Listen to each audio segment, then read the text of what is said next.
oh, what up, chaps? Cool fight, though. And then Oscar's just like, blimey, well, yeah, only 'cause you won it, gosh. mate. No. It's just like, oh, blimey, that was a cool fight, though, wasn't it, fellows? And then Oscar's like, you only said that. You're only saying that because you won it. Yeah. You're only saying it because you won it. You won it because of it. And I'm like, oh, Oscar coming in with a zinger, which motorsport.com liked on Twitter. So I'm like, hey. Hello everyone, welcome to the Blatantly Biased Racing Podcast, take 4. And you finally this time got the around, name right. I mean, it was the 4th try, so Yeah. you had to. We have this time around, we have Lawrence with us, LawVS, with his F1 YouTube channel. He's also dabbled his feet in, I think, in anime as well. So first of all, Lawrence, welcome to the podcast. We also have, unfortunately, Jason with us from Mexico, an Irish man living in Mexico. And has to swear allegiance to Sergio Perez. It's a tough life. And then insult him every race. Yeah, that's how it works. Yeah. So Lawrence, how are you? Yeah, I'm good, thank you. I'm still reeling from the Austrian Grand Prix, and in fact, just before we came on air, Motorsport Tickets announced, "Oh, you want some tickets for Austria next year?" And I'm like, I do, very much so. So I'm probably going to get some tickets. Class. Hopefully, we get as exciting a race next year for you. I mean, the ambience seemed quite nice in of itself, and the transportation links seemed pretty good. It's either going to be supposed to be Madrid 2026. Yeah, I think it's supposed to be one of the best in terms of facilities as well, that track. That's what the journalists always harp on about. Austria or Hungary for me. Yeah. I mean, a lot of people even camp, right? I think Davide Valsecchi was camping, which is actually quite a cool thing to do. No, they do. And I think you can get like glamping experiences as well. What's that? But you can get glamping, so basically glamorous camping, basically. Oh, so it's like a really posh tent.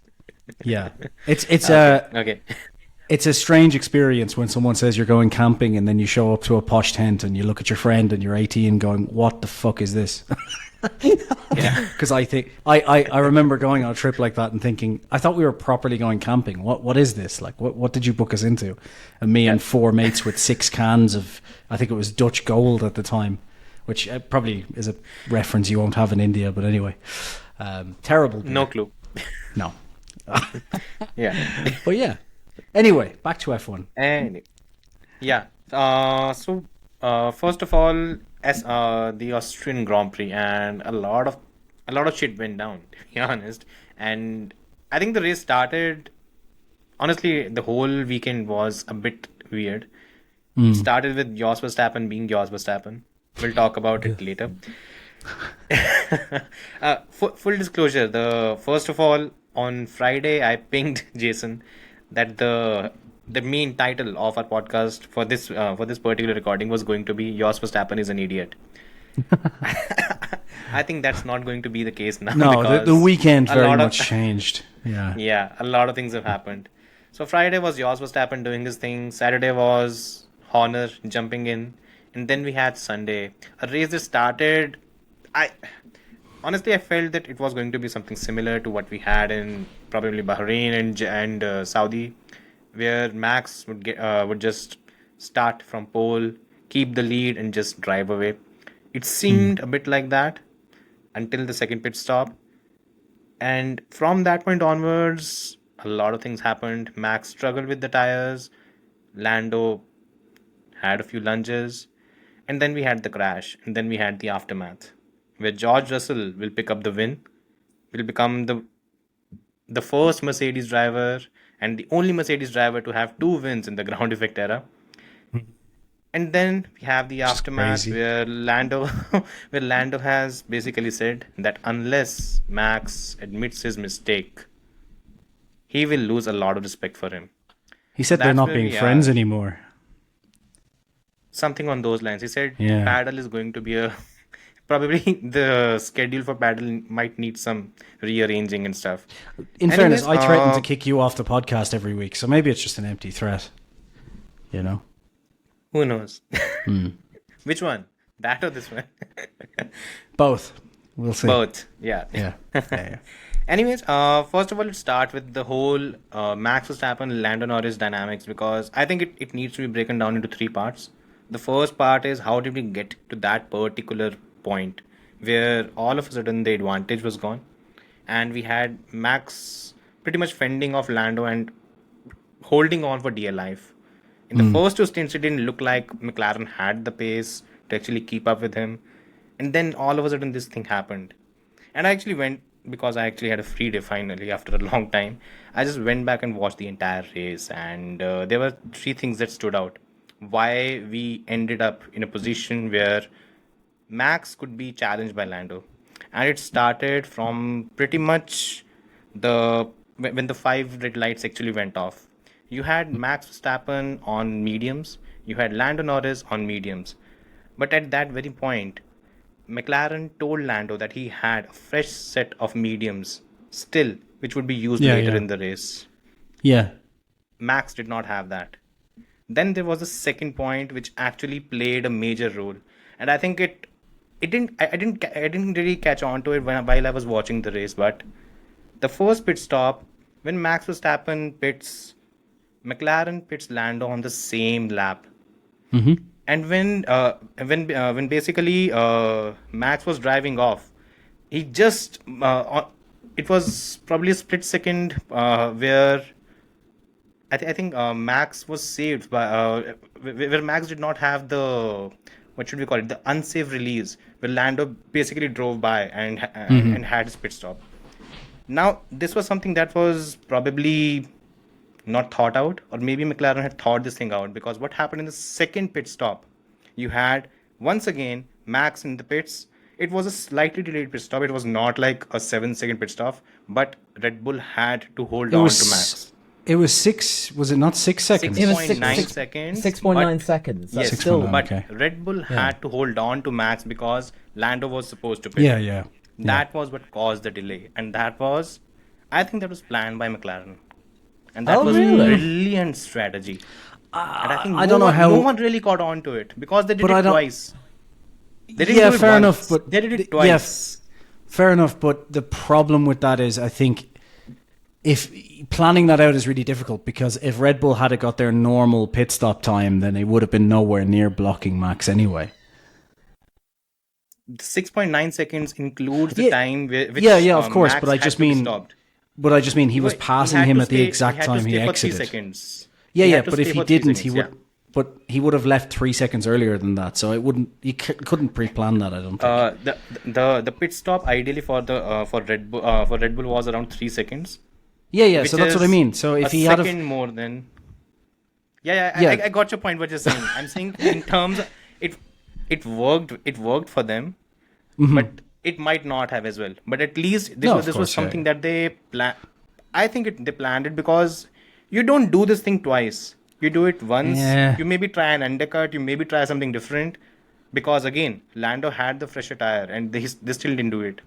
Again, anyways, assuming I have different reasons for that, but we'll let yourself finish and then Lawrence jump in before. Yeah. So, and the third thing was that actually, pretty much led to whatever happened afterwards, was Max locking up. I think it was a turn 5 or turn 6, something like that. Where he turn did 4, that. wasn't it? I think. Yeah, turn 4. I think. 1, 2, 3, 4. It was 4th. And on turn 4 he had that, and from that point onwards the tires were not in the proper condition. Max had a fresher set, and that's what led to the entire thing. Again, that's how we just set it, how the whole thing happened. What's your view on the whole thing, Lawrence? Start with you. Well, I think the whole situation came about was that Lando was relatively close in terms of keeping up with Max. The gap at the front, it never really got above 6.8 seconds or 7 seconds. Because I was thinking, oh God, after Saturday. Because I think Dr. Marco at one point, he was saying, 4 tenths ahead, we were being conservative. We had a race set up. We're going to be a second a lap faster. And I'm like, oh no. Oh no, this is going to be just like, as you say, Bahrain and Jeddah again, like 15, 20 seconds down the road. But McLaren were doing enough to be able to keep, Max relatively close to within a potential mistake. But the way I saw the pit stop was that I really hadn't thought about the whole idea of McLaren playing a dummy or something. I thought Red Bull would be above that. From the way I could tell from what I saw, it was a sticky rear wheel gun that basically just was they got in. Maybe Max probably was also a little bit ahead of his mark, which meant they had to shift a little bit, which of course that leads to extra time. And then it just led to a sticky rear wheel gum, which can happen. I mean, I can't remember the last time that Red Bull had a technical issue in a pit stop. It's been a long time, and it happens. It does happen. That's and actually true. I remember watching back in the 90s and 2000s. It would happen almost every single Grand race. Prix with McLaren and Ferrari and Williams. All the teams were subject to this. Where it's Giancarlo Fisichella in 4th place for Benetton, and oh no, it's a wheel gun fault, oh no! And then he's just got Martin having to just go, oh, let's go to extra time, Ted. And then a young Ted in his 20s just going like, bad news for everyone down there. And it's like, he's really sound panicked. And mind you, he still sounds just as panicked every single time you go down. Either panicked or excited, depending on the conversation, Yeah, exactly. But so the way I saw it, it was just down to mainly just down to a faulty gun. In a way that led to Max, and then of course him within quick succession just going, oh my god, and then just like exasperated basically. So I imagine that obviously didn't help, and we obviously got the situation where he had to go onto the medium tyres that he had, which were four laps older, not by much, but when you get to the end of the race, that can make the difference between the tyres falling off the cliff and them not. They've gone through an extra cycle. It's a difference in warm-up as well. So Yeah, I think the thing for me was, from the formation lap, if you watch back to the formation lap, you'll see that obviously normally you would get the drivers leaving a little bit of a gap and kind of heating up their tyres. Norris was right on the back of Verstappen all the way through the formation lap, right up until they came in, right? So I think that basically McLaren were having a much easier time getting their tyres into the working window. So I think there's a couple of differences here as to why this kind of panned out. I think that McLaren had, as is the case in the last couple of races, better tyre wear, but also in this race they seem to be able to kind of get their tyres in the right window much quicker. On top of that, they had, as you say, 4-lap younger tyres, which for the first few laps of catching Max is obviously going to be hugely helpful, especially when, like you said, Max made the lock-up mistake. Where I think Max had the advantage is, if you look at the Red Bull in the sprint and in the race, when the McLaren had its DRS open, it was basically going the same speed as the Red Bull without it. I mean, obviously there was a little bit more pace, but there was very, very little difference. So I think the Red Bull did have the overarching straight line speed, but that comes with its own disadvantages then, obviously, that once he pulls away, he has to manage, because he can't keep that straight line speed and go late into every corner because he's going to cook the tyres. So I think what we saw was basically once you fall out of DRS, Max is able to pull away enough to just then start managing that pace into the corners and out of the corners. So I think that once Norris got into DRS, after kind of having a better outlap, younger tyres, was able to push a bit more, Max making the mistake. Once he was in DRS, he was able to kind of make up for that deficit in the straight line speed. And then all of a sudden we had a race on. Because if you look back to the sprint as well, as soon as Max kind of pulled out of DRS, he was gone up the road. And it was the same in the middle stint of the race as well. So I think that's all that comes down to, really, is I think there was a difference in tyre usage and getting the tyres in the right window. And then, you know, the other side was Red Bull's straight line. And it gave us a great ending to what was honestly seeming to be a very dull race up until kind of lap 50. Yeah. There wasn't much going on, you know? Yeah, true. I mean, yeah, it was... I feared it a bit. Actually, again, just like Lawrence said, as soon as I read Marco's comments, I'm like, shit, this is going to be a long one. Because if Max is going... Because the problem is right now, you know that McLaren and Red Bull they have a bit of an edge over Mercedes and Ferrari. So you're not going to see much of a battle in that case, because if Red Bull has an edge over McLaren, it's basically going to be a straightforward podium fight. And luckily we didn't have that. Sorry to cut in. I think that's accurate, but I do think the one nice thing about the last few races is if we kind of do get excited in the free practice or qualifying, because there are some tracks obviously where that offset between Ferrari and McLaren will kind of be eliminated, and that's what's making this season so exciting. You've got 4 teams that at most tracks it's going to be Red Bull and McLaren, like this one, but I think at Silverstone, for example, we could see, you know, one of the other 2 teams jumping in there. But yeah, anyway, sorry. Yeah. Just cutting in with the rant. Yeah, I mean, no, that's fine. Now just jumping to the battle between Max and Lando. Um, First, Lawrence, let's take your view. What did you make of the whole thing? Oh, well, I said in my winners and I losers video. yeah, partly Um, because that reaction was the first reaction I had when oh, no, actually the whole thing one happened. thing I realized is that a raw take going up the ladder is a very, very powerful thing. So I'm like, easy, okay. If something were to happen, next time instead of giving a raw take, I'll just give it medium rare. So give it an hour. Let Anthony Davidson say his piece. Let Bernie Collins analyze it magnificently. No sarcasm. She's amazing. Yeah. And I probably just give it a little bit of time before I give out a response instead of having to be the first one as quickly as possible. But ultimately, after having sat on it, I feel like this was a fact-finding mission for both drivers. Because I believe that Norris and Verstappen have not raced in the same series before Formula One. They were always like a series or two out. Because there is an age gap. So Verstappen doesn't have the experience of fighting with Leclerc throughout all of the different junior series, like with Ocon or Albon. And with Hamilton, that was garnered since like 2017. So Hamilton and Verstappen were starting to go toe-to-toe with one another, as Hamilton was also working with Vettel and, of course, working with Bottas. So by the time we get to 2021, you get that situation where it feels like Hamilton and Verstappen, they've been like racing each other their entire lives at that point. So I feel like Norris and Verstappen, even though they have raced each other for position before, not for the lead, when Norris has the better car. As in, like, it has the better car, not the best combination. So the way I see it is that this was a case of Max assuming Lando would do something and then not doing it. And then Max is like, what the hell? I did not expect that. Oh, great. Oh, okay. So he gets exasperated and this what happens. Yeah, he's fighting hard. He's fighting angry. He's doing all of these blocking maneuvers. And that's getting excessively aggressive. That's overly aggressive in this era of Formula One. If this were like 20 years ago, no one would bat an eyelid. Absolutely. This has been blown out a little out of proportion because of the fact of who it is. It's Max and it's Lando, two of the biggest personalities in Formula One. It's like going back to Leclerc and Verstappen to 2019. It has that significance even more so because, British driver. And that is the fact of the matter, is that there is that presence there. And at the same time, I think Lando might have been able to save his race had he just been able to not drive so frantically back to the pits. Because you can tell that as soon as it happened, he just basically just was like, oh, I got to get out of here. I got to get out of here. Vroom! Straight away.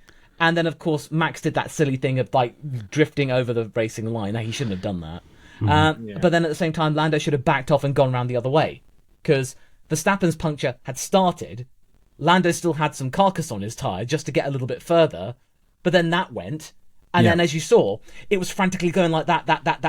Just ruining the floor. It destroyed the rear diffuser. Like that, bits of it were coming off at turn 9. And then, if you look closely, the rear wing around the tyre, that's broken. There are little bits taken out of it. So it's down to Lando desperately getting back to the pits. That killed his race. Because I feel like if he just backed off, just by 10 seconds or something like that, he could have served. He did serve his pit stop, I think. The 5 seconds in the pits before they got to his car. No, they did. He didn't. He was given a penalty later, but apparently since he's done 75% of the race, he doesn't have to do it. Yeah. Oh, okay, right, okay, fair enough. Thank you. But I feel like if he just backed off a little bit, he might have been able to come out in 5th place out of all of it. He might have been able to come back, change the tyre, see if there's any damage, and just finish the race. Max would have had a bigger penalty, but he would have had the 10 seconds, that 5 seconds. So long as he could keep out ahead of Verstappen, and maybe keep out of Hulkenberg's way, which he probably would have been able to do. Yeah, was a 20-second gap. I think Norris could have ended up with P5. It wouldn't have been ideal, but he would have come out ahead of Verstappen, and he would have gotten the 2 points back that he lost in the sprint to get it back to a very nice number. Yeah. I'm trying to think what that number is, but anyway, is it 16? No, what is it? 169. Right, 169. Yeah. My take on the whole thing is, it was like between the races, between the laps on them, there was points where Verstappen was in the wrong and points where Norris was in the wrong, and I think this is what made it brilliant because realistically, they kind of cancelled each other out in doing some silly things, I think. But when it comes to the final incident, actually, no, I'll go a couple of laps back. There was a couple of laps back where Norris obviously did that complete dive bomb and took the two of them off track, right? Where he locked up, pushed the both of them off. You can't do that type of thing anymore. You need to make the apex. It needs to be controlled, that kind of thing. I don't know whether that would have been a penalty because both of them went off. Verstappen kept the position. Who knows, looking back, if, because the FIA say they don't take consequences into... Yeah, but I'm just saying the FIA say they don't... Contact, right? No, I know that, yeah, but technically it's not, how you overtake. But given they didn't take an advantage, it probably would have been fine. And also, like I said, the FIA have a lovely history of saying that they don't take the consequences into account, but then only penalising when there's consequences. But that's a story long enough for a podcast in itself. So there was that. I do think there was the next lap, I think it was, or the lap before the contact, where Norris actually made the overtake kind of stick and Verstappen went off track and then kept the position by going off track, which after 2021 has kind of been a no-no because it was given out quite a bit about the, was it turn 6 or something in Abu Dhabi when Hamilton did that? And they said, he gave... Thing. Yeah, and since then it's kind of been a big no-no, but that wasn't looked at. So we had that as well. But I think none of that really matters. They kept, that would have been dealt with probably if they hadn't crashed. As for the actual crash itself, I find Twitter hilarious for this because I think the simple fact is, if you look at it, it's kind of clear cut. It was Verstappen's fault, and the FIA agreed with that, right? You can't move twice in the braking zone. He moved twice in the braking zone. You can say he drifted or he was just trying to get back to his... It doesn't matter. The rules are the rules. Alonso moved in the braking zone about 4 years ahead of Russell in Australia. Russell crashed because of the dirty air and Alonso got a 20-second penalty. So, it's a clear-cut rule. It's simple. My issue with it is on Twitter, I think people went a bit nuts because what happened is you get people saying, see, none of 2021 was Hamilton's fault. This is all Verstappen, and all these silly kind of prejudices come out once again. And people made it out like Verstappen was aggressively driving. I agree with Anthony Davidson and so on that he did kind of just drift back along the line. It wasn't a massive aggressive move, but it is a clear cut. You can't move twice in the braking zone. That's that. And someone said, well, why didn't Norris just back out and he could have saved his race? On Twitter, again, I can't remember who that was. And that for me comes back to the interview that Verstappen did afterwards, where someone said, why didn't you just let Norris pass? And he's like, because I'm a racing driver. I could have just stayed at home as well. So I think this, what's really interesting though about all of this is because they collided, as you guys have said as well, this is going to be so interesting going forward because of the dynamic between the two, the fact they haven't raced before. And as Lawrence, as you pointed out, the fact they haven't raced before does mean that they're kind of finding their feet on track between the two. And I think there was very much in Norris's head, Verstappen has always been that kind of Senna-esque, I'm going to move here, I'm going to defend. If you want to chance it, you chance it. And if we both go out, that's your fault. And he tries to put that in people's head like Senna did. And I think Norris, in this case, was establishing, no, it's my line. I'm taking it. If you want to crash, we crash. Probably wasn't in his head completely, maybe, but that's what it seems like to me. And I think it gives us that kind of that rivalry going forward where both know both will be aggressive. And when Hamilton changed to that strategy kind of midway through 2021, we got an epic battle over the rest of the year. I'm not saying it's going to be 2021. There's a huge difference, but you do get that dynamic change, and that's what makes it super exciting on track. Yeah. I kind of liken it to the old Looney Tunes riff of Norris being being wrong by this, and the old, of course this means war.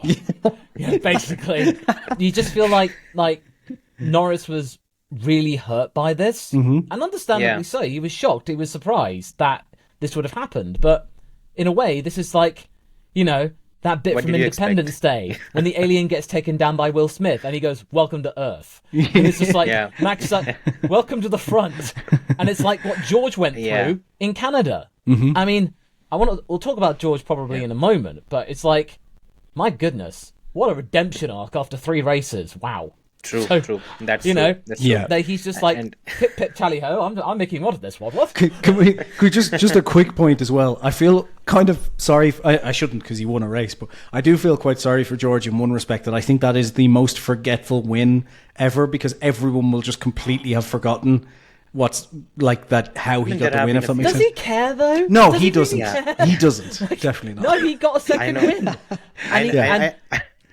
And basically he was like, "Come on, George, you can win this. You can absolutely win this." And You then can George win this, go- George. "Well, come on, George, I know you can win this. You got to do it for Daddy Toto. You have Let to me absolutely fucking do it because race. Yes, I'm sorry, George. I'm so sorry, George. I did not mean to embarrass you in front of everybody. I am like a very embarrassing father, and I am very sorry about that. I don't want people thinking I am an angry Austrian leading the Germans because that's been wrong before. Anyway, sorry. Oh, Do we have don't to do mention it in the every war. podcast? Yes. Do we have to do it in every podcast? I mean, we need to create a bingo list. Every podcast we mention the German, war. the Austrian and Yeah. the German. Anyways, yeah, moving on. One of the biggest reasons why I feel Lando felt wrong was, and again, going back to the race, watching the whole thing, there were 4 lunges that Lando made in total. The first one was when he tried and Max moved in the braking zone. Lando complained, nothing happened. The second one, both of them went off, and Lando got the lead. Then Lando, I think, allowed Max to come back. Yeah, ahead because he had to give sealed it the back. position. Yeah. Yeah. And then there was a third one where Lando, it was basically a block pass that something similar to what happened in 2021, where again, Max jumped ahead. Max should have given the position back. And I think ideally stewards would have intervened and he would have been forced to give the position back. But what happened was on the very next lap, they both had a collision. Now, in all of this, one of the biggest issues, and this is something that Lawrence touched on, and I think it's actually perfect. Max and Lando have not grown up racing together. And you can see the type of racing that Lando does and the type of racing that George, Ocon, Max, Charles, the kind of racing these 2 different generations do, there's actually a big difference. Because Ocon is known to be a hothead, Leclerc is known to be a hothead, Russell is very ruthless when it comes to wheel-to-wheel action. He's is so Max. good. And Yeah. yeah. And I mean, all of them he did. are from he the did in same Spain what generation. Checo tried to do in Mexico last year, and he made it work. Yes. In fact, it was even harder. that's true. Yeah. That's true. So good. And it was brilliant. It was And so he good. watched. He literally went back and watched Alonso do it years ago and was like, genius idea. Yeah. Like that. Love that. Yeah. Love that. And then Alonso And- is just like, "I like my guy George. George is a nice guy." It's like, By the way, both of them were celebrating in the jet when they were traveling. Alonso shared it. Apparently, they're best buds, which is very weird because well, yeah. he's Hamilton's teammate. So Any rival of Hamilton is a friend of Alonso. yeah, Or an enemy of Alpine is a friend of Alonso. There you go. Yeah. that's true. That's true. Like Oscar and Fernando. Best friends. Oh yeah. Anyway, coming back to it, I feel at this point in time, what Lando has got is a reality check. Yeah. He's finally realized that there is a certain kind of racing that a generation just ahead of him did, which he does not do. And there's also Max on the other hand, who has realized that in the earlier battles, Max, whenever he pulled these kind of tricks, it worked. It worked because Lando would pull back, because that was how he raced. Now Lando has stepped up. He's trying to basically be a bit more aggressive, be a bit more like Max in terms of wheel to wheel. And it's a shock to the system for both of them. But there's a bigger reason behind all of this, and I think it's one of the dumbest things that I've seen is it's actually an article on Autosport written by Alex something, where he said that Max has not learned or matured or whatever since 2021, which is Yeah. bullshit. Yeah. Which is bullshit. The reason behind it is there's a reason why Max and Lando are racing this way. Both of them know that 2024 is basically a dress rehearsal for 2025 title battle. They know it very 100%, well. yeah. Yep. Yeah. And right now, they don't want to give each other even an inch. If at this stage it was either a George or maybe a Lewis, not Lewis, he'll never give space to Lewis. If it was George or maybe Carlos or maybe Charles, maybe Max would have been a bit less aggressive. Maybe. Because he's done that in the previous races. He's not been this aggressive. I mean, even in Canada, just a couple of races back, Lando overtook him around the outside. It didn't really hurt him that much. It's just in the last few races, it has become clear that there is only one team that is challenging Red Bull consistently. And that's One team and that's one McLaren. and one driver at the moment as well. And one So, driver. Like And he Oscar knows Piastri this has is the pace, his- but he's just not there on tires. So it's He'll just get this. there, you- he's not there yet. But then if you look back to the sprints last year, when tyre management isn't as much of an issue, he's Oscar- not afraid to go for Max. No. Like he's not afraid. Oh, Because yeah. I remember Oscar's at not Silverstone amazing. Grand Prix last year, Silverstone, Lando takes the lead, and then Oscar's like right on the inside. You think, bloody hell, Yeah. he's even trying that. He's trying. Oscar's I feel like incredible. Oscar's gonna like when he gets his feet. He won't care about Max, and I think Max For will sure. gain some respect for the guy. Whereas I feel like with Lando, he's always looked up to Max with the respect because he's a couple of years behind him. Yeah. But now they're an equal machinery. It's almost like he's been let down by his hero or a person he looked up to when he was a kid. And he was just like, it probably stung really badly. Yeah, it I was think he something that probably. actually- I was just Yes, going to say, sorry, I think he probably has watched like the Hamilton battles, for example, and then watched Leclerc, where kind of they did bash each other, but they were very respectful still to an extent in 2022. And I think he probably thought Leclerc it's going to be the versus same thing. Max. Yeah, I mean, but Leclerc versus Max in 2019, the Silverstone, the race in Silverstone, that was nuts. That was, I mean, Leclerc outdid Max in terms of aggression at that point in time, and he does. They far too many times. It's just that that is the kind of racing that they've done growing up. Lando But I has think not. Norris probably saw 2022 and the Hamilton battle Yeah. and probably said, "I'll be more like the Leclerc. We'll race on track. We'll be respectful, but we'll be aggressive. It'll be fine." And yeah, he did seem genuinely hurt after the race. Like genuinely looked upset, which was crazy. Yeah, I think what it I don't ultimately does is it. Look, I've always said the friendship and all, it until a point it will be there, but when things get hot, when the pressure is increasing slowly, and look, the entire you cannot fault McLaren or Lando for the way they've tightened the noose on Red Bull. Even in Austria, they induce these mistakes, and if they've done that, kudos to them, and they are not letting up. Look at the comments from Andrea Stella. Look at the comments from Zach Brown. Both of them are basically, they're tugging at McLaren. I think Andrea pretty much said that in the entire world, except a few bunch of people, known who was at fault. And I don't think we need to do that. He referenced 2021 and a lot of things. Mind games. Ted have begun. Kravitz got all excited. know it. Are you talking about 2021? He gets so That was excited. funny. Yeah. That was so funny. But yeah, I think Silverstone is going to be. I think it always is. It's going to be a horror show for Max. Not in terms of what happens on track, but he's going to get booed the hell out of that place. Which is really irritating. Yeah. Yeah, I I mean, hate this that. is I hate just that. getting unnecessary, frankly. I mean, Yeah. it's like, it just makes you wonder. Like, yeah, if Michael Schumacher was at the heyday, like late 90s, early 2000s, ruthlessness presented now, Oh god. how yeah. would people take it? Oh, If yeah. you think about it. Yeah. Yeah, the stunts of what happened, like Adelaide 94, Jerez Oh, God. 97, Monaco 2006 even, just Yep. before Twitter even became a thing. Can you imagine people, the anger toward what Michael Schumacher did in Monaco? I was a Schumi fan. I still am. And Yeah. I still pray for Mick to get back in F1. I still do. Yeah. And Bruno, make it happen. Yep. Flavio, make it happen. I'm with But you on that. Yeah. Even that Monaco, Yeah, I'd love it's that. like, I was like, oh, I'll push. come on, Michael, really? So, but Yeah. you feel like this is the thing. Like, I get it. People don't like Max, but Max doesn't care. Yeah. And it's at this point the booze. He doesn't care. What's the point of expending that energy and Yep. just the anger and rage and stuff like that. And And you know, do you really want to be spending your time especially at Silverstone, where it costs thousands of pounds to be there? Oh God! Just being I like, saw the I'm process. angry. No, I understand. I understand that people don't like Max. That's fair. People are entitled to people's opinions. That's fine. But it's just such a waste of energy, man. Yeah. It's just, I mean, but, oh well. You just got to shrug and think, I'm just going to be here for the racing. Oh well.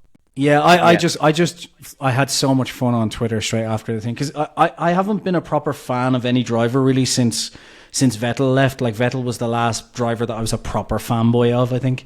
And then since Vettel left, because I live in Mexico, my wife's Mexican, kind of it's been And he Perez. has to live, basically. I have to live amongst the cartels who are all Perez fans. I've kind of been a Perez fan just from a national point of view, so I get that, like, if that makes sense. There's no Irish drivers or Irish teams anymore. But this has been, like, the last few years for me have been so exciting, because I've been kind of a quote-unquote neutral fan, watching different drivers like Norris and Max and stuff go toe-to-toe. But Twitter is hilarious, because it's like, for me, it was so entertaining watching them crash, because I know what that means for the rest of the season. But I'm also at the same time, like, everyone hating on Max. It's like, as you said, it's like, come on, guys. First of all, even if Max was at fault, or was at fault, and it was more aggressive, that just makes it great for all of us. So just relax and enjoy it. Like, Lewis isn't going to be winning the Silverstone Grand Prix. So can we all just calm down and get on with it? Hey. There might be a few that are actually hoping he might. I needed a clip for you to share for people to get annoyed at me so they watch the podcast. So there you go. Sort of. Yeah. Well, who knows? You might not be quite as neutral if Alex Dunn from F2 gets into F1 one day. That's true. Yep. I'll be a proper fanboy then. Good. Yeah. He's good. He's in F3 right now, right? No, F2. Lindblad is also there, right? He's also impressive. But I've seen whatever I've seen. Yeah. And Let's hope Alex Dunn gets and across. yeah, I think what's going to happen with Max in terms of his career is, I think there's going to be a lot of similarities between him and Michael, because I've always said that Michael's true successor in terms of everything, in terms of being ruthless, being at least a level above everyone else in the field, and being just brilliant in the wit, I think it's Max. And there's also another aspect is the ridiculous killer instinct. He will not let you go through. And I think the last time rules were changed was for Michael, and then Max came, and then we had the Verstappen rule of not moving under braking, because it's stupid. You should not do that. But that's what he's going to do. His championship battles, whenever they get down to the wire, they're going to get dirty. I can openly say that it's going to be that case, because he's from that breed where he's going to try to win with. He'll go into the gray areas, he'll go into the dark areas, whatever there is of the regulations, and he'll try to gain every inch of the advantage. And that makes him brilliant. And that also it basically gives fodder to people who want to hate him. It just comes down to that only. Yeah. Yeah. And should we talk about his father? I don't know if we should talk about his father specifically, but I do think we should just say, let's be honest not here. not what he's Max done in his is career, not going to Mercedes for 2025. It's not happening. No. There's no way he's doing it. And to be honest, even if, as we've said, Mercedes come out with the best engine in 2026, the differential's not going to be massive compared to the last regulation set, and therefore you have to question, this is a team that got the aero regs wrong for a couple of years in a row in a time where we're going into more complex aero regs. So surely Max sits back and does a Vettel and sees what Red Bull does in 2026 first.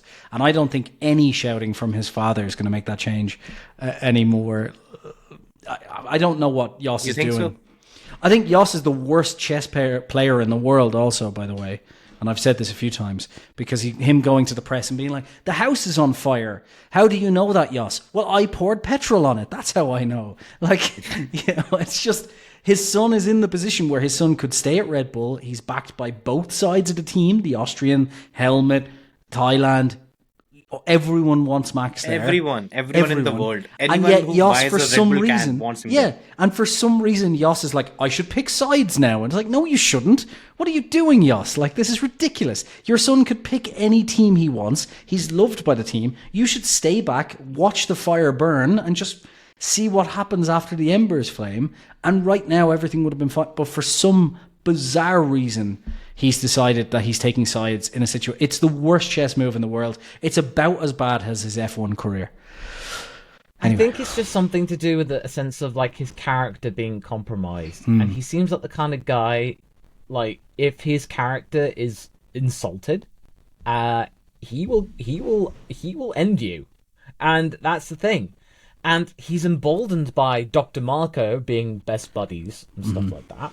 And the whole Marco clause, as in, like, if Marco goes, Max doesn't have to stay.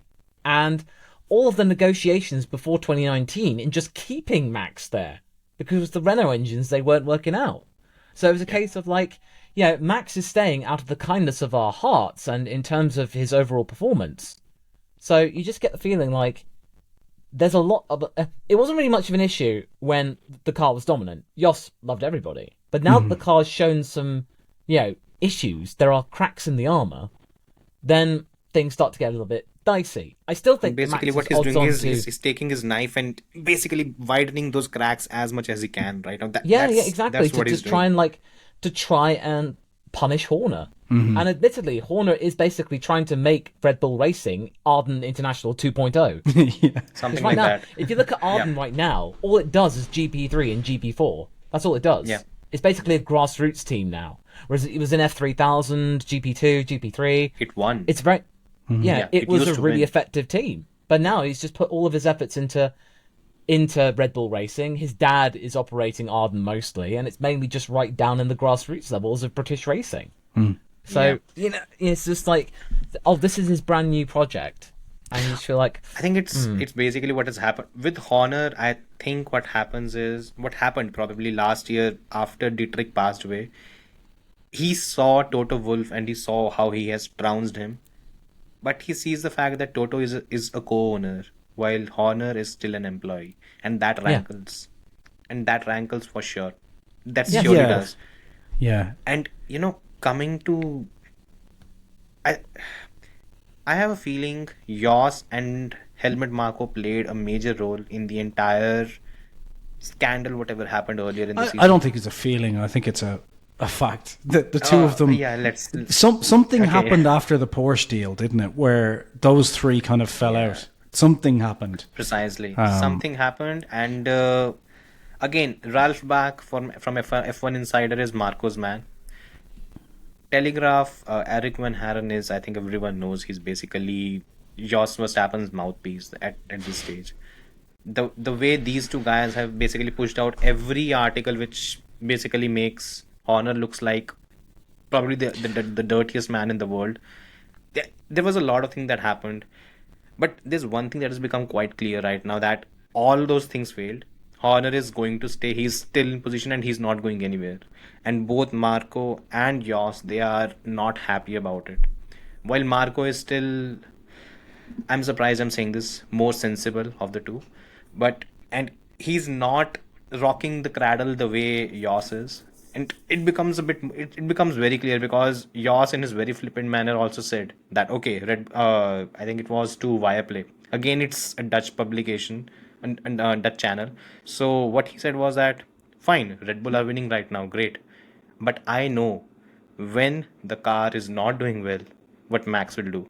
Which is basically him saying that as soon as the car is bad, Max will fuck off. And he might. But the point is, you're putting seeds of these things while your son is driving for that team and winning. And is contesting for a title this season and probably next season as well. It's counterproductive. This is my key issue with it, because look, Horner, to his, like, I'm not supporting Horner here. Horner has done enough to cause problems as well. There's like, apparently he had a role. The whole what infuriated Jos, Horner had a role to play in that. Well, look. At the end of the day, Horner, obviously caused caused, or at least was a big part of, a massive political play in the team. Horner, as I said at the time, is the type of guy who would burn the place down before he would leave. So I had no doubts that, basically if Max decided to leave, Horner would still be going, fine, whatever, you get out of here. This is my team. I'm not leaving. And, his quote at the weekend where someone said about, what was it he said? If Mercedes want to Verstappen, I hear Jos is available next year. Something like that. Yeah, So, that's right. yeah, so he's just that type of guy, that likes to cause mayhem and stir the pot, and that's what he does. My whole issue with it is not Jos's reaction as such. It's just that I get where Jos is coming from, but at the same time, it's like your son is in the best seat right now and has the option for every other seat.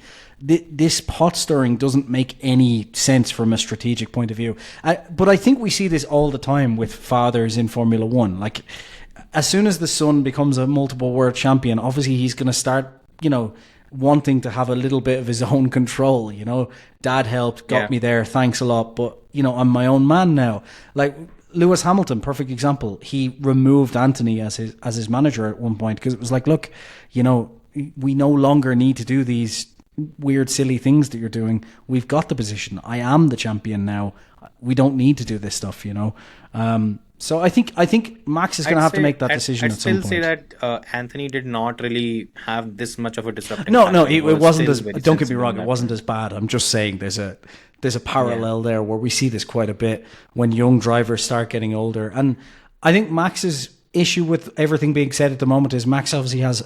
It's not just Horner. Max has a lot of respect for the whole factory, and I do think that Max is being a bit more careful to be like, look, sure you can go say what you want about Horner, but please can you calm down, because there's 1,000 people behind me who are giving me a car here. And Max does seem, as much as everyone likes to hate on Max, he does seem fairly respectful of that, So, well, I think he also knows that he's got to be respectful to and be kind to people, because that's how he gets the best out of them. He saw Alonso out of them by being respectful.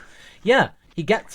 Yeah, but at the same time, like an Alonso, if you're doing great, he'll love you forever. Mm-hmm. But if you don't, that's when he'll hate you. And you'll get all of the comments that make radio gold. Mm-hmm. And I just feel like this is the situation. Yeah, I think the whole situation, Max was effectively go, yeah, okay, I don't really care about this, but can you just stop talking about this, please? Yes. Yeah. Like, trying to calm this down and just like, but you can certainly tell that Max is rankled by the fact that GP can go and try mix start freeze, Max, and then Max is going no.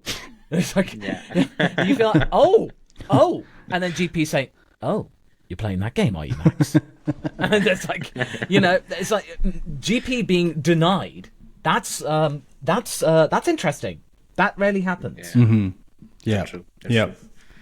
Yeah. I mean, and the whole thing of you mentioned Horner saying that there's a Verstappen available, Jos Verstappen. I think it was Scott Mitchell. He basically put out the tweet where he snapped Jos Verstappen at that very moment when the comment he was went made, into Mercedes with a popcorn. Walking to the Mercedes motorhome. What the fuck are you doing? And look, Toto is trying his best to impress Max. I mean, why would he not? He'd love to have Max in the team. Yeah. The problem is, Max knows in terms of the overall operation and everything, Red Bull is the place to be, at least for now. Till 2025, I don't think he's looking to look. move The simple fact is, we can all speculate. I have my own speculation on where the teams are. The drivers will have gotten invited. Their managers or fathers, in this case, will have gotten invited to the other factories to have a look around. So they have a better idea than all of us on what's going on. And even they surely know that when it comes to new regulations, you're still stabbing at the dark. You don't know who's going to be the leader in 2026. So I think I just can't see Max going in 2025 because, like, I've seen some Dutch fans saying, oh, well, it doesn't matter because he could get embedded in the new team and go. But I'm like, yeah, but at the same time... You don't leave a title on the table. This is it. Like, you're comparing Verstappen to Schumacher, for example, and I agree with that comparison in many cases. Like, very different, but they are, when it comes to absolute aggression and wanting to win at all costs, they are similar in that respect. And Schumacher wasn't going to leave Ferrari in 2004 because maybe McLaren would be better in future. I mean, that might have been the right decision, but it was never going to happen. And a world champion. Also because Ron was a prick. Yeah, he got, was it $90 million fee for being a prick. But yeah, so I just can't see Max leaving, because Max can sit there until 2026, and in 2026 look at who's the best team, and I can't see any team turning Max away. You know, like that, it just wouldn't happen. You know, Or put simply, the fact he just doesn't like this. He doesn't like the car, and he's just going, "I'm out."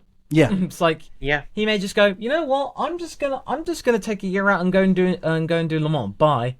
he could easily at the end of 2025 see what 2026 looks like and go, that doesn't look like fun. I'm going to go do Le Mans for a year, check out the other teams, and come back in 2027. He could easily do that. Like this is the thing, And when a he's very driver's young at that. as well. Yeah. So, like Vettel, for example, had a choice of options in 2014. Hamilton has always had a choice of options since his run in up until 2020. So he's not going to be stuck for options, you know. Alonso is still getting options on the grid. So I don't think Verstappen's going to be stuck for a seat in 2026 or 2027. So him leaving for knows 2025. if Max just goes, "Hey, I'm out in 2026. Put Daniel in the car," and then Daniel's like, "Oh crikey, fella, good." It's just like, like his parting gift is like, "Oh, cheers, fella." You know, joke. But It could happen. but it could. Yeah.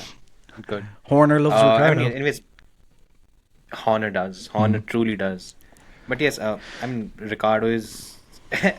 Who knows? I mean, we don't even know if he'll stick around till July, apparently. If we go by what Marco has to say. But that's a different story. Quite frankly, P9 in Austria, the Red Bull's home track, that's not bad. Mm-hmm. And even if Norris hadn't retired, he would have still gotten the point. And he was the stronger driver compared to he and Tsunoda. And that I know the Racing Bulls were having to do a Frankenstein mishmash of their upgrades, because clearly the upgrades didn't work. Yeah. But whatever they had with Ricardo, it worked. Yep. It worked. His combination worked better. The other thing is, I don't buy that Ricardo's going anywhere, because the decision maker on that, who's been talking about it, is Helmut Marko. And I've said for a while now, Horner, as we know, is a vengeful prick. And given the political play, I think Horner's basically said...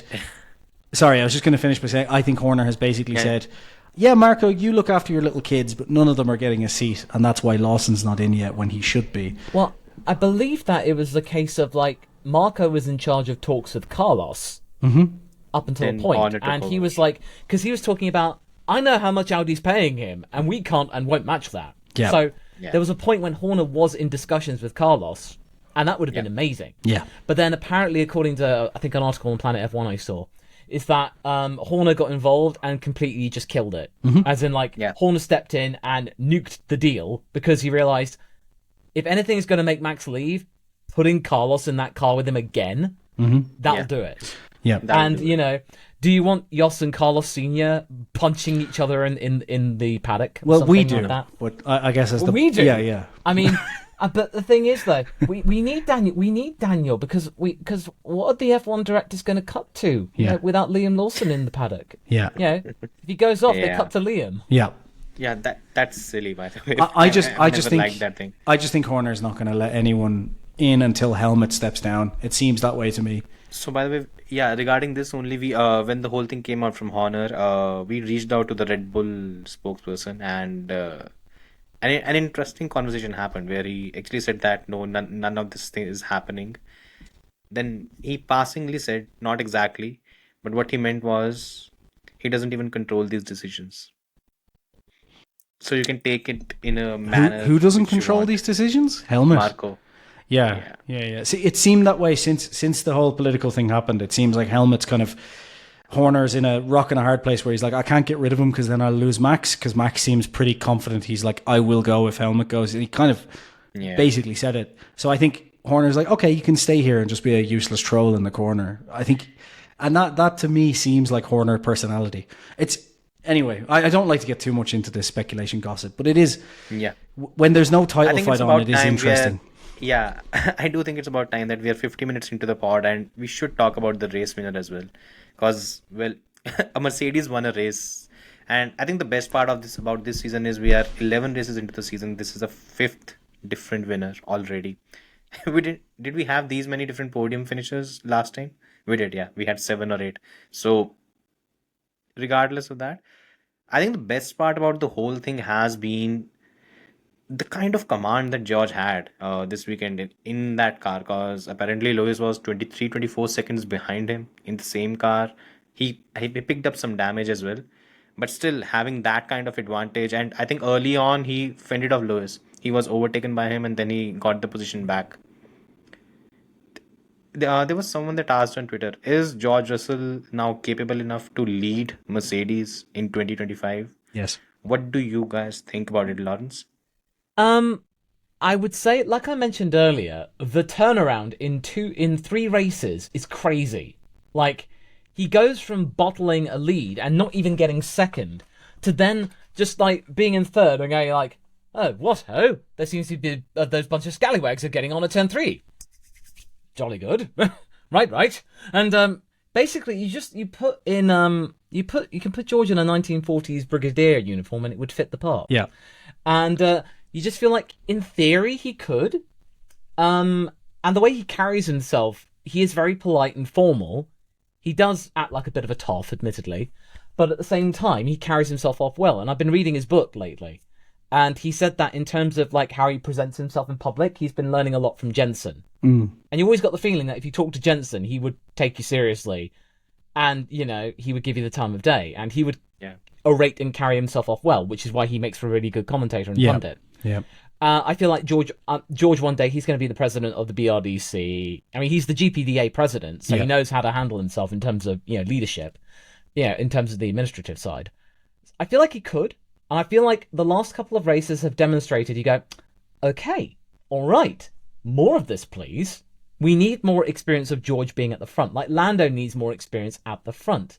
The difference is that George has more awareness of what Max is like, especially since he is best friends with Albon, who dealt with all of the stuff with Max. And so George has much more of an understanding of what Max Verstappen is like, even though I think he himself I don't think he and Verstappen raced each other.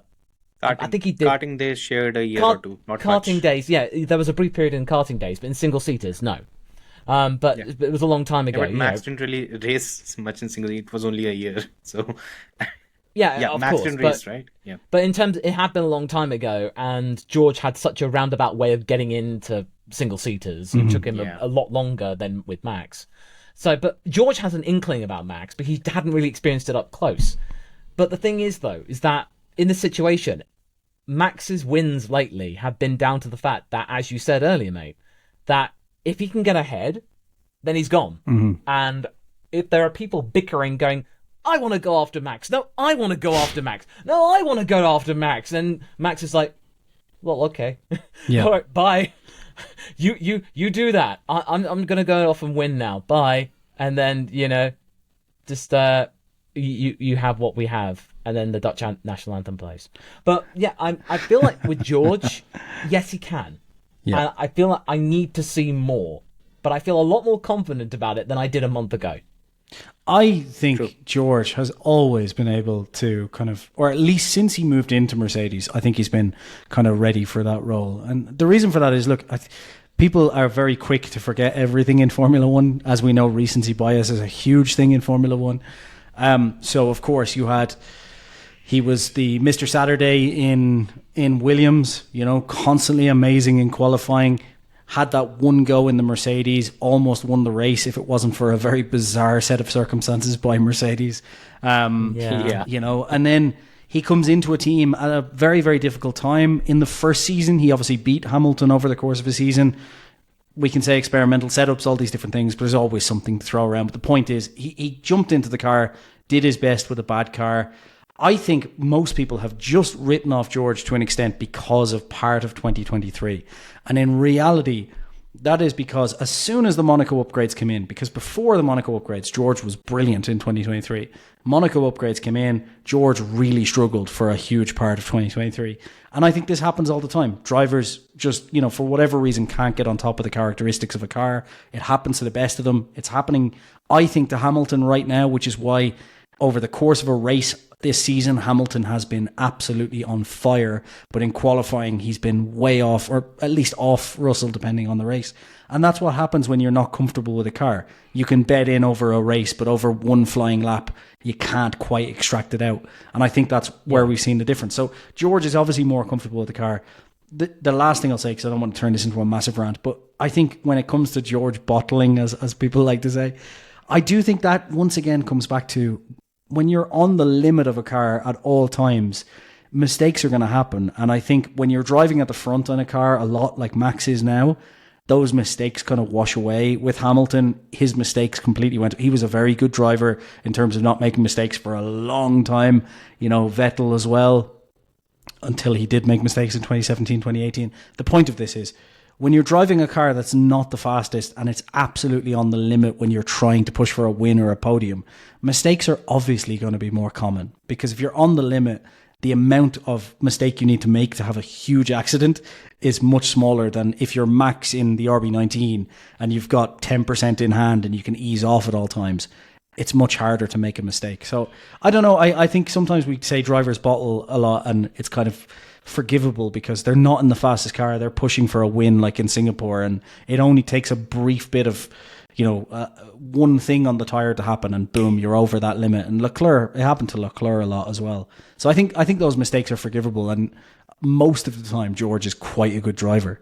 And I think he's up there with, Verstappen, Norris, Hamilton, Leclerc, personally. I mean, if you go before the Silverstone Grand Prix of 2022, George was in the top 5 constantly. Yeah. And because of it, he was right up there. And sure, he wasn't bagging like big results, but he was getting loads of 4ths and 5ths, and just being there was enough to demonstrate that, okay, he's the dependable guy.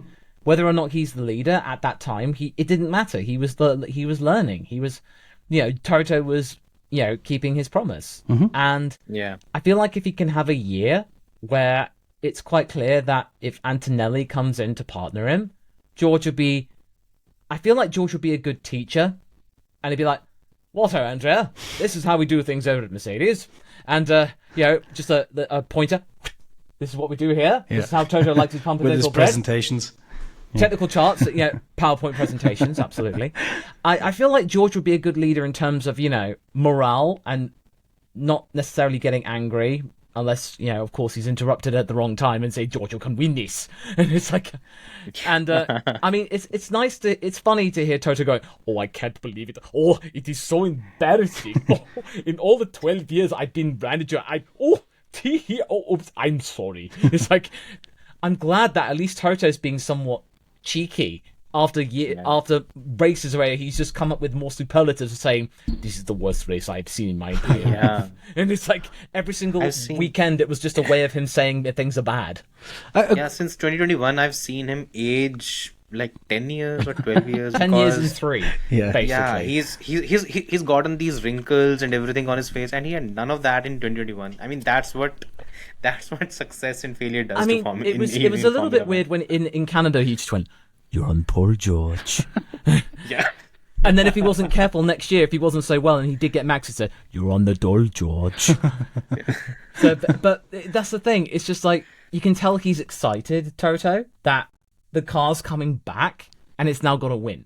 Sure, it wasn't a win based out of performance, but it's opportunistic. Win's a and win. Sometimes you just got to be in it to win it. Yeah. And I mean, conversely, Mercedes now suddenly getting back into the mix. Sure, it's not as fast as the McLaren and Red Bull, but it's suddenly got ahead of the Ferrari, which I don't think any of us saw coming. It's like, oh, maybe Ferrari should have just stuck to the Silverstone deadline that was originally intended for the SF24 2.1. This was Silverstone was meant to be the race where they brought them, and maybe it might have made the difference in terms of gaining more information from Austria and Canada. Spain. From Spain and Austria. But they rushed them because they were like, we can do this, we're going to do it. They're Ferrari. We haven't done it. Yeah. And then I saw on social media, they did a comparison chart of, look at what we've done in the first 10 races. Instead of 250 points behind Red Bull, we're only 60 points behind. And it's like, why are you bamboozling us with maths? Yeah. Because you're trying to make us go, we're not as bad as last year. We're better. So I'm like, is this what you're getting? Is this what all these HP dollary dues are being invested in? Presentations? Can I ask both of you a quick question? yeah. Right, when it comes to challenging Verstappen, if they had not the same car, you know what I mean? If they had a car that was competitive, like the McLaren is becoming with the Red Bull right now, right? I think Norris needs a little bit of learning, but I have confidence that in 2025 Norris could take a challenge to Verstappen if they had the right car. I think he needs to fix some of that. For example, Yes. we know that Hamilton could take a challenge if, because he has in the past, right? So Hamilton could. We've seen Leclerc do it, right, in 2022. Obviously, the car then fell apart, basically, but we've seen it. My question to you guys is, do you think Russell could also, like Leclerc and Hamilton, bring a challenge to Verstappen over a season? Do you think he's ready for that? And do you think Norris can as well, like I do next year? Norris, yes. He's already proven it. He just needs to learn. George, not sure yet. He has the background knowledge. He just needs the car in which to do it consistently.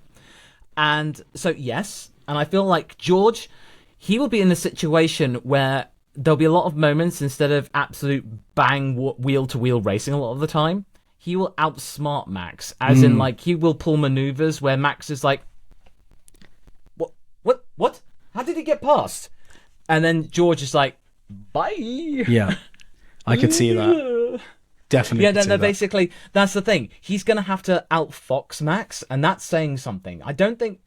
Yeah, sure, George will be relentless and fierce wheel-to-wheel, but I feel like he'll mainly try and think outsmart and hoodwink Max and Red Bull. Mm-hmm. And I just feel like there are... you know what? I feel like now you could almost count Norris in the next generation of drivers. And Max, this is the first time he's thought, I'm facing kids now. Okay, granted, it's like only 2 or 3 years difference. But it is a different generation. As you said, it's a different generation of karters and single-seater drivers. Yeah. And you just get the feeling like George is part of the same generation as Max, whereas Lando is a couple of years behind. Mm-hmm. And you feel like there is a marked difference. And I feel like he might experience the same thing even more if Piastri kicks on. Like, if he gets over his tyre management, and then 2025... you get a situation where Piastri's actually gotten really kicked on, and then McLaren are like, oh god, okay, Oscar, hold position, and then Oscar goes like, he does a Kimi and go like, no, I'm not gonna do that, mate. Radio's not working. No. What will happen is like, Andrea is telling hold position, and then Mark Webber's like, what'd you say, mate? Multi-21, Seb. It's like, Multi 21, Andrea. Yeah. Multi 21. No, Mark is not going to put up with any of that. No. Because he'd be like, you wanted Oscar. And if he comes on... But in terms of if Piastri does kick on, and then team orders with McLaren, that's besides the point.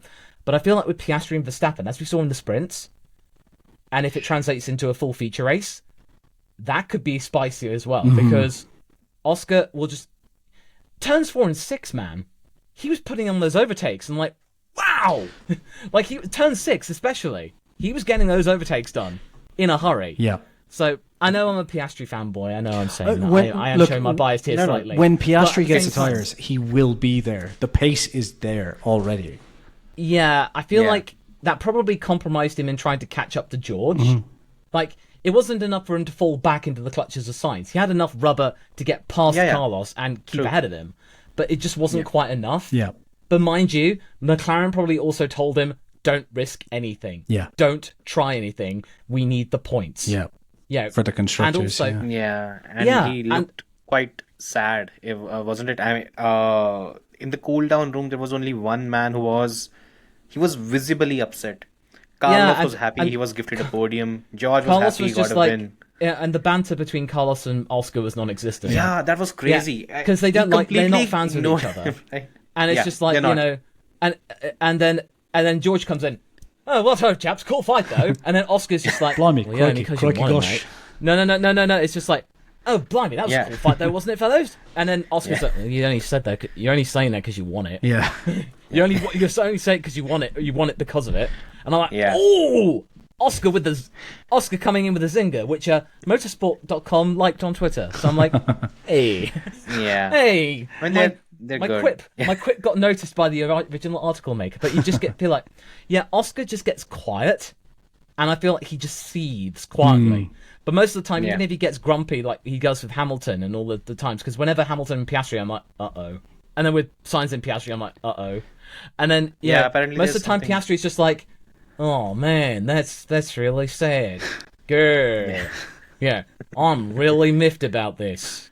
Oh, his team radios are amazing because he's just like it's always just like, oh, there's someone right up behind you, and disappointed. No, but like when he's on the team radio and they're like, Oscar, there's someone coming up right behind you and you need to push on. He's just like, yeah, cool. He's just the most relaxed, just in the car. I think the grumpiest he ever got was when he had floor damage in Hungary last year, and he was fighting. He had Perez got past him, and he was just really grumpy. He was also upset when I think Lando got the undercut on him. I think it was also Hungary only, and he was like, "So what am I supposed to do here?"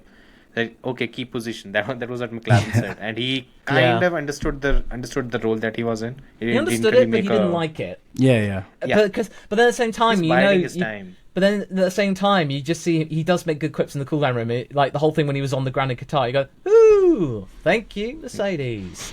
Yeah. But yeah, I know we're getting sidetracked here. Piastri for the future, a couple of years, but right now, George, in terms of potentially with Max, yes, he needs more time at the front, potentially. Yeah, that's fair. Yeah. But I think sorry, go ahead. Oh no, go on. No, you go ahead. Yeah. So I think when it comes to the whole thing, if we are not taking the team into consideration, because if you take the team into consideration and you have competitive car, I think Max and Red Bull win every time. They're just too good on that front. If we are keeping the team out of it, everything same, I'm sticking with Leclerc. I don't think even Lando is at that level where Max and Leclerc operate when everything is working. I think you go back to Vegas and you see the bond that Leclerc and Max have. Like they're talking with each other, because you just get the feeling that whenever they're chatting and then Perez is there, I'm like, I'm here too, guys. And then Max and Charles, they're just basically talking strategy and like talking about, oh, we could have done this, or what about doing that? the Max-splaining. Basically, there's a lot they're analyzing the race, and they just have that history. And I don't think any other driver has that with Max except for Charles. And it's nice. It's nice to see. I think Charles, Ocon, Leclerc, and Gasly, they were the four that kind of made their way through the kartings, and apparently these three have raced often. And yeah, I mean, the thing that makes me a bit fidgety when it comes to Mercedes and the whole thing is the kind of obsession they have with Mercedes, with Kimi Antonelli. And I mean, I don't know if you guys followed the F2 race this weekend. It was shit, by the way. The whole, I don't know, I think 4 or 5 cars suffered from some engine issues or something. What happened, I don't know. I started watching on the lap second, and 5 of them were at the back. I've still not seen Kushmani do sorry, not the Indian driver, Kimi Antonelli put together a weekend where I can say that the talent is special. I've seen it from Ollie Behrman a lot. He also won a race this weekend. I've not seen it with Kimi Antonelli, and that makes me a bit jittery when it comes to him. And Toto's obsession with him and maybe trying to find his own Max Verstappen is somewhat concerning for me. Yeah. Something tells me that this could be another fly in the ointment, is if Kimi Antonelli doesn't do that well, Carlos might be going back to Toto and going like, hi. Give me the seat. Yeah. But then again, you get the impression that teams are now starting to go, you know what? Go away. Yeah, I think apparently, according to some rumors, Williams have actually gone to Carlos. Flavy. By the way, they're jilted. There's already, it has happened. With Audi, it was quite open. Apparently, Andreas Seidel and Carlos Sainz had a huge shouting match in Monaco. So he's not going to Audi. Pretty much, that's certain. Yeah. He was supposed to go to Williams, and then the sign. I mean, I guess we'll cover it already. There are 26 high profile signings. 26 for Alpine that Williams has done. No, for Williams. Oh, for Williams. Sorry. Yeah. They picked up. Yeah. They've picked up engineers from Red Bull, from Ferrari. A few from McLaren. I don't think there was anyone from Mercedes. Some from Alpine as well. And Matt Harmon is also now, and Matt Harmon is brilliant Yeah. in terms of what he's done. All of them are going to be with Williams. First of all, where the fuck did they get this kind of money out of the blue? James Wall is actually a good salesman, so apparently he did. And secondly, wow, that's a major upgrade. And how the hell is Carlos even still not sure enough why he's not signing with them? I was going to say we probably could jump into that, but we are at an hour and 13, so we should probably do a quick Silverstone prediction to wrap up, because I know I'm on a timeline, and I know we did put a strict limit on this, but we rant a lot, and that's fine. But yeah, should we just go through kind of Silverstone expectations to finish it up, and then oh god, it's not a sprint weekend, right? No. Thank god, I can't have two of them. Yeah, I can't either. Lawrence, go ahead. I think it's gonna be. I predict that. Oh, good question. I haven't done my prediction video yet. I feel like we are going to see at least one Brit on the podium. Mm-hmm. I'm not sure who yet. I feel like this is going to be a statement of intent from Max Verstappen to troll the British fans, and he's just going to bring his A game, and that Norris will be right behind. Okay, Verstappen, Norris, Piastri, because he'll have a point to prove after last year when the safety car denied him a podium. Okay, so interesting. Verstappen, Norris, Piastri. I personally am thinking it's going to be Norris, Verstappen, Piastri as well. I think the McLarens are going to have the overwhelming pace. Piastri still obviously has to get on top of tyres. I think we'll probably see Verstappen leading to a point, but I think that Norris will have the better tyres, and I think Norris more so is going to come back very, very angry this weekend as well. So we could end up with Norris and Verstappen, neither of them on the podium as they take each other out coming through Cups. But yeah, I reckon personally it's going to be Norris, then Verstappen, then Piastri. Okay. I think Norris, Verstappen, Russell. Yeah. Okay. I can see that. Yeah. The reason being, tag is going to be a bit of an issue because, again, it's going to be very hot. It's going to be hot in Britain? I don't think so. For that particular evening and the kind of track demands are there, I don't think the rain is going to be much of an issue this time around. No, hopefully. Mate, in terms of Silverstone, the temperature is gonna be like, there's a 66% chance of rain on Friday. Mm-hmm. Well, there's every time degrees, a chance of rain. And then 17 degrees, 17 degrees, 19 degrees. No, this is Britain. 66% chance. Oh yeah, it will happen. Yeah, and then in terms of Sunday, 19 degrees. So it might favour the Mercedes. So your Russell prediction might come true. Yeah. So look, if it's going to rain, I'll rather pick Max. If it rains, this is in practice. No, in practice. So it'll be compromising FP1 and 2 potentially. Yeah. Mostly the reason why I went for that prediction is because I think tire wear is going to be an issue. Oscar, I think, is going to struggle on that front, and that's where one of the Mercedes sneaks in.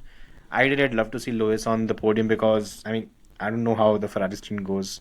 At least now he can get a podium or get a win, whatever. It would be nice to see, but most probably I think Lando gets the win. Max gets the booze, and not the booze. That one, the other from the people, and George comes in third. Okay. Interesting. Well, we'll see who's wrong then, I suppose. It'll be me, as always. But yeah, I think we'll wrap it up there then, because I know we needed to finish it. Thank you, Lawrence, so much for joining us. It's good fun. Well, thank you for having me. No, I'm looking forward to it. I'm a little bit disappointed you didn't do it from the top of a ladder, but look, that would be too much to ask, I suppose. Yeah. Yeah, and unfortunately, my charging cables aren't quite there in terms of connecting to the computer, so I need to work on that. That's fine. I'm joking. That would be very uncomfortable for an hour, I think, as well. No. As long as I have the right shoes, I can make it work. Well, if you haven't already, anyone watching this, there'll be a link in the description below to LawVS channel, one of the best Formula 1 channels out there. Definitely better than this one, to be fair, because unfortunately we still haven't replaced casual. But yeah. Is there anything you want to share with people, Lawrence? Anything other than just the YouTube, or? No, not really. Just the Twitter. So you can flame me, maybe. Just LawVSX, and then the LawVS. There's the Ladderman podcast on Spotify and Apple Music. Oh, cool. Okay. So you can it's basically just the videos, but it's the podcast version. Okay. That's good to know, though, because I like to listen to those as I'm like going out and in the car and whatnot. Awesome. Okay. Yeah, and I fortunately was able to like find an actual song called Ladder Man. Oh, fantastic. Yeah, it's actually the opening theme for it. Amazing. So I'm glad that I have a theme. Amazing. I'm going to check that out straight after this. Okay. Okay. Thank you, everyone, for listening and watching. Subscribe, like. Thanks. Drop a comment. We need one. Okay. Thanks, Lawrence. Thanks for being here. And if you'd like to be a new host of the channel, we are looking for one. I'm joking. Okay. Thanks, everyone. Bye.